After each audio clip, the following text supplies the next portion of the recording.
Panthers Bruins Game 3, Oilers Canucks Game 2. Welcome in, guys, to PuckTime, powered by WagerTalk TV. I am Andrew. I've got Andy Lang with me here today to break down these two games from a prop side total perspective.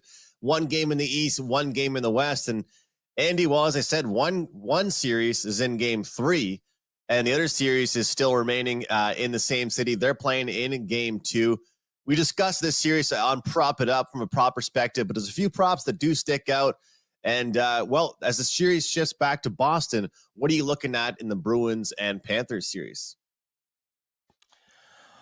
Well, you and I were discussing that.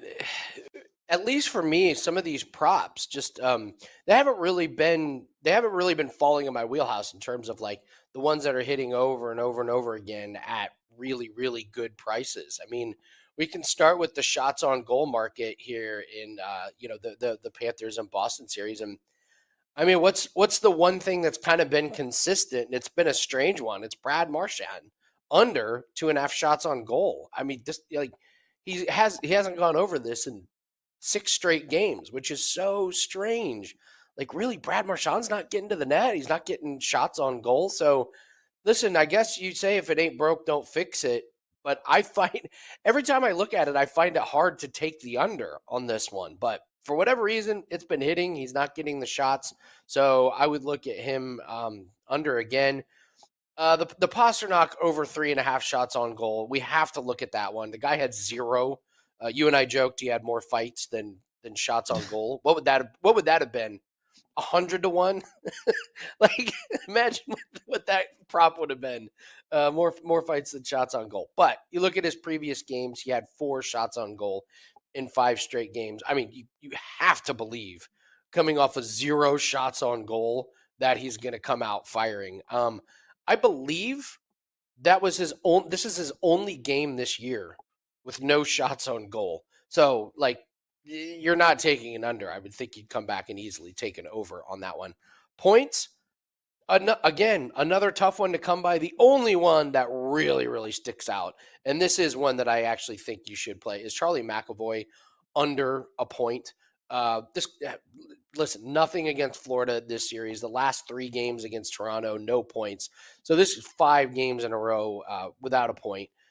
And if you like Florida to, really hammer the Bruins again, then you got to look at McAvoy to not have a point. If you think Boston's going to win and score a lot of goals, then maybe you lay off. But I cannot ignore just how McAvoy only has 3 games in the last 10 with a point and 5 straight. So I would say definitely McAvoy would be the one to look at in this game.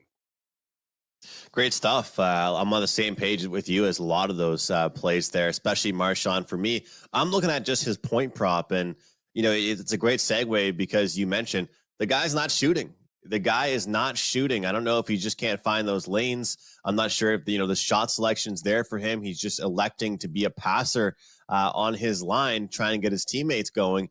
But when it comes down to it, in this matchup in particular, in his career, he's had a lot of points against the Florida Panthers, a lot of assists and not that many goals against the Florida Panthers. But the shot count is certainly down for Brad Marchand.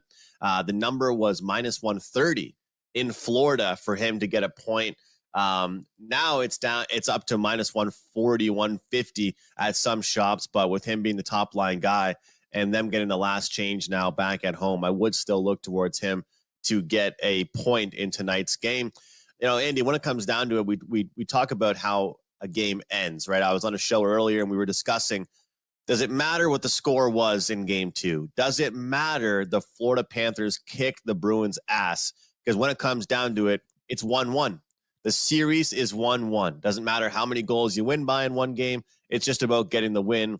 The Bruins got the split. They got out of town. Now they're going back home where they've played really well at TD Garden. I see the physicality in the series picking up. I see the fact the Florida Panthers in the third period, they did not take their foot off the gas pedal. If you were an over better in that game, oh man, you were smiling because you needed everything the Florida Panthers were going to do to get over that total. The Bruins weren't going to help you. The Bruins, they said, hey, you're going to need the Panthers to get you over the total. We're not going to help you out. I think that as good as Swayman's been, he looked human finally.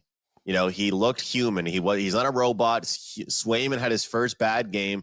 They pulled him to get some rest. He'll be back out there tonight, though, I believe, at home for the Bruins. What I'm trying to say here, Andy, is that I actually think over 1.5 minus 105 in the first period is a good way to go. I think this game starts with an absolute bang, and then it slows down.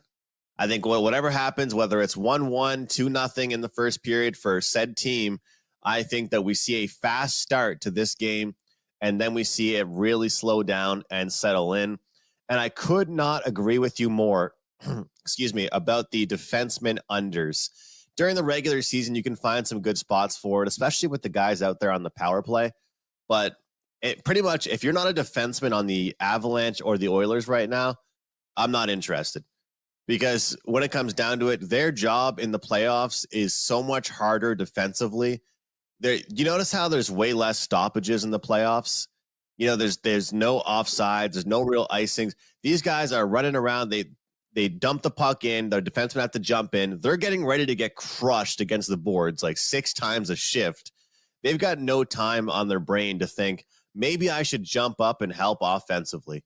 So I love that bet you said there about Charlie McAvoy. There's been all kinds of guys that I've been looking to bet against. I talked about Montour earlier on Prop It Up. His block shots number have been pretty good, but I'm going to start fading him as far as his points prop, especially on the road now. But it's a good series. And Andy, I'm curious to see overall if the top guys can get going for the Bruins. I kind of mentioned to you a little theory I had about depth players on the road versus, stronger guys at home because you get that last change. We'll see if that happens. We'll see if for the Bruins, if, because against the Leafs, every game they won, Andy, was 2-1. The Leafs only scored more than 2 goals one time in the whole series. The Bruins didn't have to really score much. They could rely on goaltending and just cruise. But I'm sure you'd agree with me against this Panthers team. They're gonna have to get some goals. So especially at home, I'm not saying every game's gonna go over, but I'd be really shocked if I saw the Bruins win a game 2-1 against this Panthers team. Would you agree?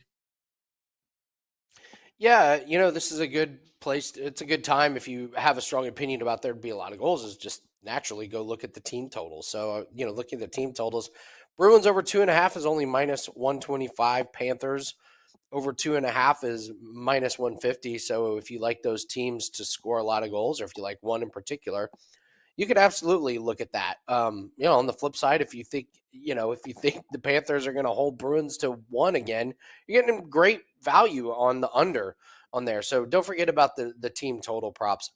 From sides, I don't know. I have not had a great read on the sides in the playoffs. I've been a spectator more times than not in the NHL, which it's a reminder that's perfectly fine. One of the things we always say, the best way to make money is to not lose it. So if you don't have a great read on a series or on a particular, prop or, a category, it's fine to lay off. So I've been using team totals in some of these games as parlay pieces. It's a little bit heavy juice, but I mean, the New York Rangers over 1.5 has been just, golden. I got to send them a fruit basket when the playoffs are done. They've hit so many, parlays for me. They've just been fantastic. They do it again, last night. And like you always say, win or lose, I don't care. Just give me 2 goals, New York Rangers. So that's kind of what I've been doing personally with some of these team totals. Andy, this is kind of this is off NHL talk, but I just got a question for you because I've noticed I've had success the most with this, and you're the parlay king. Do you find that people just parlay the same sport too many times? That's the issue. Not even just same game parlay, but is that the biggest problem? Because let's say it's the middle of November or it's early March, right? When you've got 4 or 5 major sports going on, and you could just find one play you like in each sport, or an alternate number in each sport, but yet people will Saturday afternoon they'll make a 4-teamer in college basketball instead of just taking this favorite with the NHL, this team total in the NBA. Do you feel like that's the biggest issue with parlay bettors, that they're always trying to lock in all their legs on one sport? I feel feel like there's a couple big things going on with how people get crushed in parlays. The first thing is they have way too many legs. Like most people that I know that parlay are trying to hit 7, 8 legs, and it's just not going to happen. So I try and keep it to 2, maybe 3 legs, but 2 legs is how I do. I'm not looking for the big 7-1 hit. I'm trying to find closer to even money. That's the first thing that people do. 2, like they'll just throw it in there with no research. You have to research parlay pieces, even if it is minus 350. You have to determine if that minus 350 is worth it. And then the third thing is not sticking with the same thing. Like the Rangers over 1.5 shots, just rinse and repeat, rinse and repeat. I feel like people on a Saturday, they get bored and throw out a parlay, and then when you're bored and you're making parlays, then you're breaking all the rules. Now you're just throwing what against the wall. It's just like, oh, I'll take these 7 plays. Am I going to research them? Absolutely not. If it loses, am I going to play it again tomorrow? No way. So you have to be very disciplined with parlays. It's a very easy way to lose your money, but if you do the proper research, you stick with the same plays that are working over and over again. It's a great way to do it. So I know the way that I do parlays is not the way that everyone else does, but I'm telling you, it works. Yeah, Andy, I don't think it is like everybody else because you win on your parlays. A lot of people don't win on their parlays, and I think it's good. I think the biggest takeaway I got out of that was that you're building a parlay to get to even money. And that's something that's really interesting to even hear because, a lot of people, when they think of parlay, they think of like those social media ads you see from like FanDuel and DraftKings, like, congratulations to this guy in Iowa that just won $45,000, and they want to shove that down your throat. So, the 500,000 people that follow that account are all going to go try and do the same thing. And within 10 minutes, DraftKings has made that money back. It's when they have a loss like that, it's pretty much like a marketing campaign for them to just get that money back right away because it's there. So really interesting. I'm right there with you. And I think there's definitely certain sports that you can do it in. I was saying to you backstage before we got going, right now is the World Hockey Championships. So it's pretty much a lot of the European players that don't play into the NHL. Their seasons are already over, I believe, for the most part. They're there. And then, of course, you've got the guys that are knocked out of the playoffs or, that lost in the first round. They get to choose to go over there. So you can kind of go through the rosters and figure out, hey, which teams, which country doesn't have that many of their stud players in the playoffs, And also one thing interesting about this too, Andy, with the World Championships, it's not like it's the Olympics or it's the like World Hockey Tournament like they're going to have next year. Some players just refuse to go, like they won't go.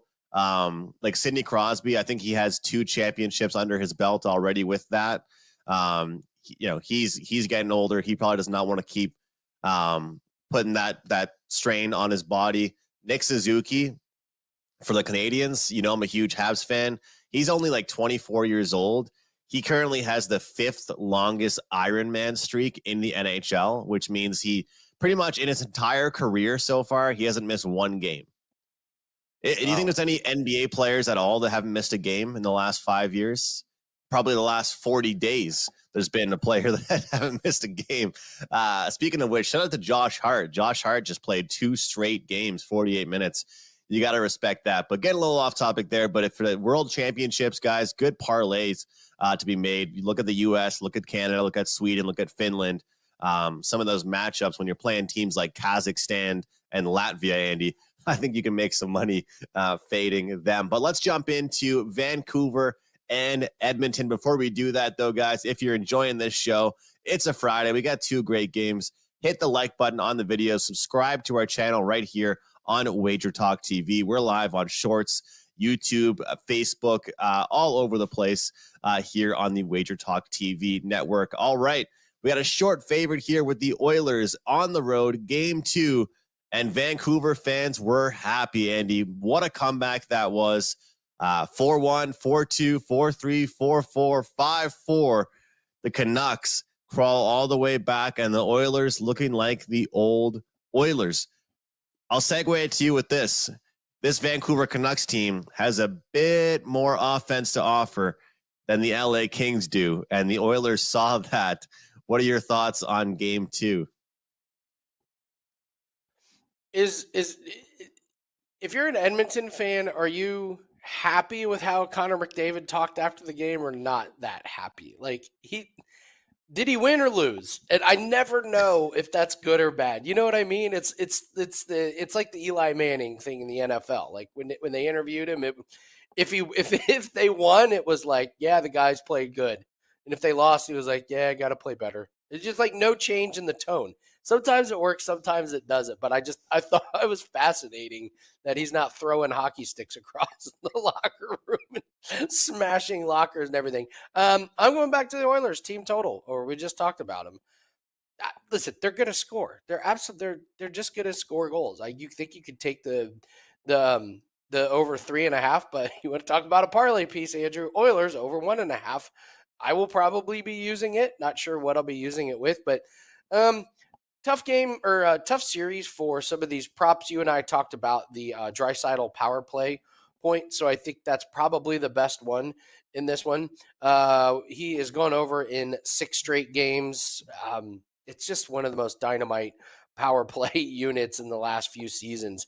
And if they're going to score a goal on the power play, Draisaitl's probably involved. So I'm not going to overthink it. I'm just going to take Draisaitl to have power play point in this one. I don't find a whole lot of, the one that I played quite a bit in the regular season, but now it's too juiced, is Hronik to not have a point, but that thing is now like minus 215, minus 210 to not have a point. Now it's been hitting. So, we say like, well, you can't lay that much on a play. And it's like, really? He doesn't have a point in the last 10 games. Who cares what you're laying if you're hitting it that kind of streak? But I don't know. Maybe it's a parlay piece, but it's kind of priced out of my range. I'll just stick with Draisaitl to have a power play point. That's even money, so you don't even have to lay juice on that one. You got to love the power play points. I mean, the last 3 years combined in the postseason, this Oilers team 50% on the power play. I mean, and you're gonna get some of these prices on guys like Draisaitl and Hyman at those unbelievable prices. It's great to look at. It is great. I mean, when this team gets a power play, I couldn't imagine being a diehard fan of that team and just the excitement that I'd have when they go on the power play. There's a 50-50 chance you're about to get a goal from your team. It's just great to see. But this really does feel like a wash, rinse, repeat scenario here, Andy, doesn't it? I mean, whether they win or they lose, get 4 goals. That's the story here for the Edmonton Oilers. It really is. You can get a real nice price on it as well for them to reach that number. And this Oilers team, it's just the best. I mean, it's just awesome. If you have a team total with them, and even if they lose the game, you're sitting there with a winning ticket in your pocket. You're watching them collapse. You're watching those boring post-game interviews with McDavid, as you were talking about, but you still cashed your ticket because they lost 5-4. And what's crazy is it's happened a lot of times over the playoffs the past few years, which people might say 5-4 in the playoffs, that can't be very common. Well, it's pretty common for the Oilers because they're allergic to protecting leads. They just keep playing the same way. I mean, it's unbelievable. Their players don't have it in them. They don't have it in them, Andy, to stop. As someone that even watches hockey, it's just frustrating because it's like, I know the coach is trying to push them to do it. The players want to do it, but these guys, that it's almost like they have too much talent that they just need to keep playing offense. It's like, guys, you scored 4 goals already, okay? Just protect your lead. They only have 1. You're good. A lot has to go wrong for you to give up 4 straight goals, and then it happens to them every single time. So right now, at this point, we're not going to do a show tomorrow, Andy. So, I mean, it's the weekend. So I will say this. From where we're sitting, Colorado and Dallas and the Edmonton and Vancouver series, the West Coast series, I have no issue playing a lot of overs between those two. I mean, we've seen overs. The over is undefeated in the second round of the Western Conference playoffs. The only chance I see a low-scoring battle happening is if Vancouver gets an unbelievable goaltending outing and they win a game low-scoring. I don't see that happening. I can't see the Oilers winning a low-scoring game at this point. And if they do win, they're probably going to get 4 or 5 themselves, as you and I were talking about with the team total. It seems to me right now, the Eastern Conference is probably the under conference, and the Western Conference is the over conference. What do you think, Andy? It makes sense. I mean, yeah, I don't know. I don't know. I've never really played those trends, but yeah, the numbers don't lie. If that's what it's telling you, yeah, maybe it's coincidence. Maybe it's not. But I mean, this was kind of back in the. I remember it was like the early 2000s when the Western Conference and the NBA with the Suns, everything was over. And then in the Eastern Conference, I think the Pacers and Pistons played a playoff game. The final score was 66-61. That was the final score. So you kind of had some similar things going on there. So yeah, sometimes the conferences lend itself to different styles of play. You're on a huge role in the NBA playoffs. NBA postseason's been great for you. You have a 5% play going tomorrow on the hardwood. But tell us what's going on, what's new in your world, Andy. We're happy to have you here on Puck Time today. But what's going on overall with you and your clients? NBA playoffs have been really good. So, I really have been leaning into the NBA playoffs a little bit more. We're 14-7 in playoffs. So extremely happy with that percentage. 5% play goes off tomorrow. We got a number that got put out there that's just way too good to pass up. So we're firing on it. We're coming off of 2 straight sweep the board at night, including a really nice 3% win last night. So I put that play up, and I also have another NBA play for tonight. I went ahead and just attached that to the 5% play. So you get the 5% play. It includes all the NBA plays for tonight and for tomorrow. So golf's been running good. We stumbled on auto racing and Formula One last week. That was frustrating, but overall, most sports are good. But for right now, yeah, NBA playoffs is what's been winning the most units for clients. So that's what we've been focusing on, leaning into.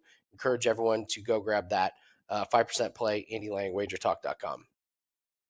Wish you the best of luck, man. Keep that roll going. And I love the NBA playoffs as well because you know which players are going to play, which is really nice to actually know the guys that are going to go out there. It's been great. And we got 2 great games tonight in the NBA as well. So looking forward to hopefully cashing some tickets. For me, I've got my CFL and NHL special. Guys, a few of you joined me yesterday. Don't miss out. This special won't be around much longer. So if you want to take advantage of it, get the entire CFL Canadian football season, 3 straight winning years, plus 40 units on 5%ers. We'll throw in the NHL at no added cost. So it's a great deal, guys. Once the NBA, once the NHL is over and you guys just have baseball, you know how it is. People will be looking for something else to watch, something else to make some money betting on. Hopefully, CFL is the answer for you guys on that one. Andy, we haven't been doing the best bet segment necessarily on the show, but we've been kind of just recapping, going over a play that we want to throw out there for the viewers. So what's one play you can kind of just throw out there as one you've really isolated for us for tonight in the hockey world? It's McAvoy, and you got a guy he's had 0 shots on goal the last 2 games. That is really tough to score a goal, Andrew, when you have 0 shots on goal. Thanks for tuning in for all the expert pieces of advice. You can't score goals if you don't have shots on goal. But yeah, and shots on goal are down. He's not getting assists, and if Florida locks him down again on defense and they only end up with 1 or 2 goals, then yeah, it's very, very limited chances here. So we see the stars shine. I would expect Pastrnak to come back strong tonight. So if he's involved, that takes away another scoring opportunity for McAvoy. So it's minus 150. It's a little bit juicy, but when you got a guy that's been hitting night in, night out, you just keep playing it. And again, what I would say is if he does have like a random assist out of nowhere tonight, go play him again the next time. That's the thing with these props. You just keep playing them over and over again. We're trying to find that 4-1 streak, that 5-2 streak. So McAvoy under a point tonight. You know what, Andy? I pretty much shout you out on every show I do, and I give you my word. Whenever I talk about a prop, I've been betting a lot. You help me with that because you know what? I used to get frustrated. I would lose on a guy once and then be like, I'm done with this guy.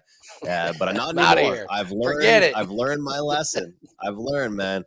If you think you have a good bet, you got to do it a couple times in the prop world. You can't get angry at a player. You might as well go with them for a couple different times. And that's why, for me, I'm going to continue to rock with Zach Hyman on his power play point prop. I mean, it's plus 150 How about that for a play to end the show, guys? The guy getting out there. A lot of them are goals, as I mentioned earlier in the show. I mean, most of the time this guy is scoring on the power play, not getting many assists. But when your team is nearly 50% on the power play over the last handful of years in the postseason, you've got great passers like McDavid, like Draisaitl, passes from the point with Bouchard. Hyman's getting involved. When this team gets to the power play, usually they're scoring a goal. We'll take Hyman to get a power play point for the Edmonton Oilers, but that will do it. We had Panthers Bruins discussion. We had Oilers Canucks, and we have producer Dan happy enough to have plenty of time before Wager Talk today. 25 minutes, probably the shortest puck time show of the calendar year, but a lot of great info, a lot of props, sides, and totals talk. Guys, wishing you all a great, great weekend, a very profitable weekend. Don't miss out on Andy's 5% NBA play tomorrow. I will have an NHL 5% play on Saturday as well. Take care. Best of luck. We'll see you on Monday.